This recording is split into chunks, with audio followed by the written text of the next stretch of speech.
ആയിഷ പാർക്കിലെല്ലാം പോയതിനു ശേഷം ഓടി വന്ന് തൻ്റെ ഫ്രണ്ട്സിനോട് പറയുകയാണ്, ഞാനിന്ന് പാർക്കിൽ പോയി ഭയങ്കര സൂപ്പറായിരുന്നു എന്ന്. അപ്പോൾ കൂട്ടുകാർ പറഞ്ഞു, ഞങ്ങളൊന്നും പോയിട്ടില്ലല്ലോ എന്ന്. അപ്പോൾ ആയിഷ പറഞ്ഞു, ഞാൻ എൻ്റെ അച്ഛനോട് കാശ് മേടിച്ചുകൊണ്ട് വരാമെന്ന് പറഞ്ഞിട്ട് അച്ഛൻ്റെ കയ്യിൽ നിന്ന് 25 രൂപ മേടിച്ചുകൊണ്ട് പോവുകയാണ്.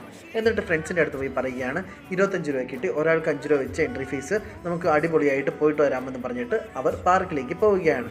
പാർക്കിൽ ചെന്നിട്ട് പറഞ്ഞു, ഞങ്ങൾ 5 പേരുണ്ടെന്ന്. എത്ര രൂപയാണെന്ന് ചോദിച്ചപ്പോൾ ആ പാർക്കാരൻ പറഞ്ഞു 25 രൂപ. അപ്പോൾ ഐഷു തൻ്റെ പോക്കറ്റ് തപ്പിയപ്പോൾ കാശ് മിസ്സായിപ്പോയി. അപ്പോൾ പാർക്കാരൻ എന്താണെന്ന് ചോദിച്ചപ്പോൾ ഐഷു പറയുകയാണ്, ഞാൻ എല്ലാവർക്കും വേണ്ടിയിട്ടുള്ള കാശ് എൻ്റെ അച്ഛനിൽ നിന്ന് മേടിച്ചുകൊണ്ട് വന്നതാണ്.